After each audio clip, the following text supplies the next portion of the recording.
Hi, this is Scott from the Mountain Dispatch and Scott Shop Media. Today is Friday, March 19th, and this is what is happening on the mountain. Traffic is looking okay right now. There are 5 construction projects scheduled today for ongoing. Right now, one of them for overnight tonight. There is no additional work scheduled over the weekend, but it is a Friday and we have some snow on the ground still, so expect to see some increase weekend traffic upbound tonight and then upbound again tomorrow morning and downbound Saturday night and Sunday night. We'll keep you posted if there's any incidents. And then also be aware that State Route 138 on the backside is going to be closed on Monday morning. So if your normal commute takes you past Lake Silverwood, you might want to think about leaving earlier or making an alternate route. Weather is going to be a little drizzly starting tonight through tomorrow.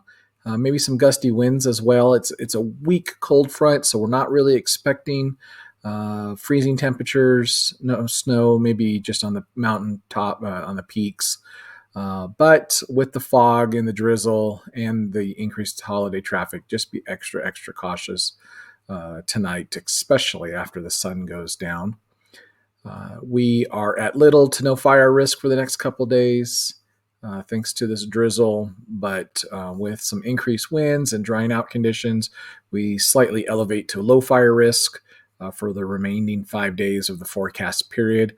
That still keeps us at an average fire risk for the next 4 months. The San Bernardino Forest is still under the moderate fire restrictions.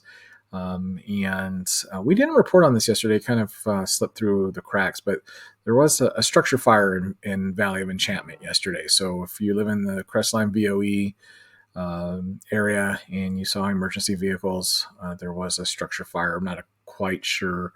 Crews were on scene for quite a while, so I suspect that it was a pretty significant fire.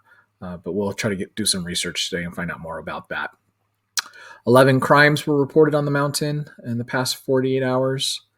We'll post that graphic, so if you saw any police activity in your neighborhood on a Wednesday or Thursday, you will see what was going on. There are currently 4 Southern California Edison scheduled outages going on right now, affecting about 106 customers. And lastly, we have 3 new COVID-19 cases reported yesterday. Still a little early for today's numbers, but we'll update those as soon as we get them.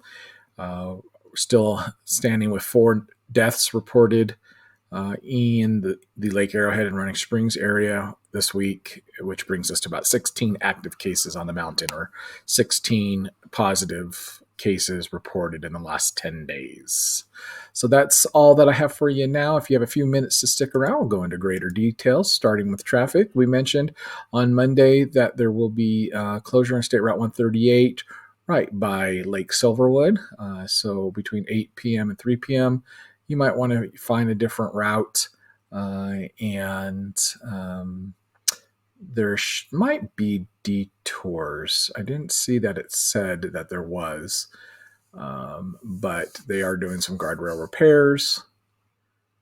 And actually, it says that it's going to have pilot cars. So you should be able to make it through, but expect delays between 8 a.m. and 3 p.m.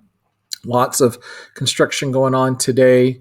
18 on the rim between Cuffle Canyon and Heaps Peak. You have some construction until 4:30 today. Some utility work going on alongside the highway. State Route 38, the typical emergency work that's been post El Dorado fire damage until about 6 o'clock this evening. State Route 173 in Lake Arrowhead between Lock Haven and the rim until 4 o'clock tonight, some utility work. And then on State Route 189 in the Twin Peaks area between Pinecrest and Daly Canyon until 4 o'clock today. There's some ongoing utility work as well. Expect to see an influx of traffic coming up the mountain, both residents and visitors alike. And there is some chance of some thick fog and drizzle this evening through tomorrow. So if that materializes, it's a weak cold front, so we're not expecting any freezing conditions, maybe at the higher elevations um, tonight, but mostly fog, mostly drizzle, and could make the roads slick. So just, especially after the sun go down, use extra caution with the poor visibility and increase traffic. After tomorrow, we see some gusty wind conditions and some cool winter-like temperatures the first day of spring through early next week, with no new snow or rain in the immediate forecast.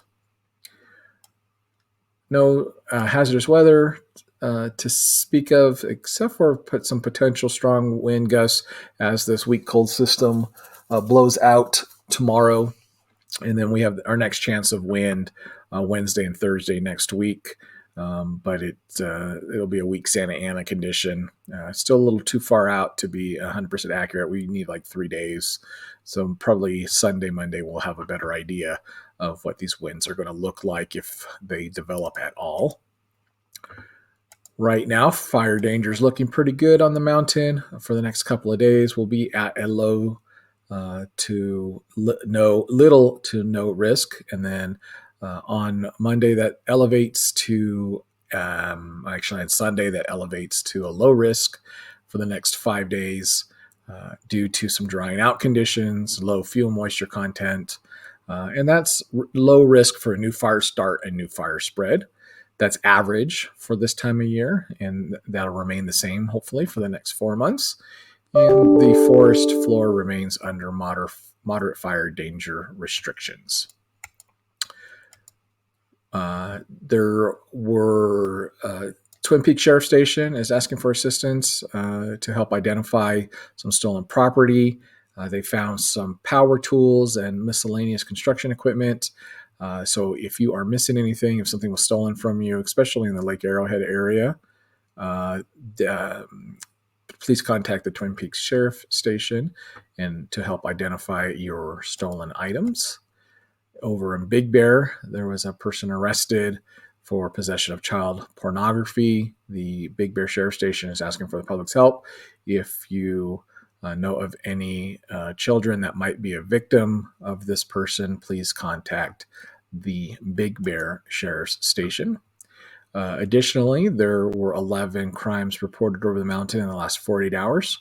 We'll go ahead and post this graphic. So if you saw any police activity in your neighborhood, especially in the Blue Jay, Twin Peaks, Crestline, Big Bear Lake, Big Bear City area, you can see what was going on. Currently, Edison has 4 scheduled power outages. It's affecting just over 100 customers.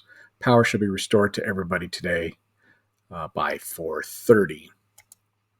Lastly, COVID-19 updates. I didn't delete those slides. No big changes in the state's 4-tier color-coded system. Again, this is a risk tier that is between 8 and 14 days old. So they use a 7-day average and they trail 7 days. So these numbers, these colors and tiers don't change very often, just once a week. You can see much of the mountain communities is in the minimum or lowest risk tier, which is really good, followed by Lake Arrowhead, that's a moderate, Crestline, that's some substantial, and unfortunately Blue Jay, Big Bear Lake, and Big Bear City widespread because of some new cases. Only 3 cases reported yesterday. We don't have today's numbers yet, but 2 new cases in Big Bear City, 1 new case in Fawnskin. That might be bad news from Fawnskin because it's such a small community. 1 new case could actually make a significant difference. So we'll have to see in a couple of weeks, 8 to 14 days actually, what that does here. A little confusion from a viewer as to the difference between what the overall percentages as you compare to the state's 4-tier system. This number is a cumulative tally of all of the people who have tested positive on the mountain for COVID-19 since this started a little over a year ago. So collectively, a little over 5.5% of the mountain communities have tested positive, 5.5% of the full-time residents. Using the state's risk system, which again, it's a 4-tier system. It's 7-day average trailing 7 days. So the numbers are 8 to 14 days old. That is based upon the numbers reported just in that time frame. So we certainly don't want to color code our system based upon the total percentage of people, because the vast majority of all of these people have been cured. Very small percentage. In fact, only 14 people on the mountain right now have COVID-19. So the color coding is based upon more real-time numbers and not a year-old numbers. And so there were 3 cases reported on the mountain. So 3 divided by the 50,000 residents gives us a daily number of 6.0, which is in the red tier. 185 cases reported yesterday in the county, which put them back in purple. Although the county still remains in red, right now our numbers don't look good. And so we can't go down to orange unless we keep this number down below the 3.9, which is required in order to get into the moderate risk zone. So this is just to give you an idea of how we are looking day to day. Very similarly, California is at 8.8 out of 100,000 residents. The rest of the country is at 18.1. The numbers fluctuate significantly day to day. So tomorrow, there's a really good chance that these numbers will be really low. That's why we use a 7-day average instead of we're just relying on these daily totals to determine what our restrictions might be. So hopefully that clarifies the difference between the overall percentage from day one, this is the ongoing clock, versus the real-time or more real-time number, 7-day average trailing 7 days. It's a much more fair indication of what how we are progressing and how we are improving. So we don't want to rely on numbers that are a year old. We want to use those numbers that are more recent. So that's all that I have for you now. If you have any more questions, feel free to email me or shoot me a text message. You can go to our website where we have the most updated information. Or also, you can sign up there to receive daily emails. Not only includes this broadcast and other breaking news items, but we also have articles, timely articles on public health and safety topics that you will receive in your inbox. You can follow along on our Facebook pages, especially what is happening on the mountain. We update that one the most. And then for breaking news, we always share it out on YouTube, Twitter, Instagram, and Periscope, and you can find us at Scott Shot Media.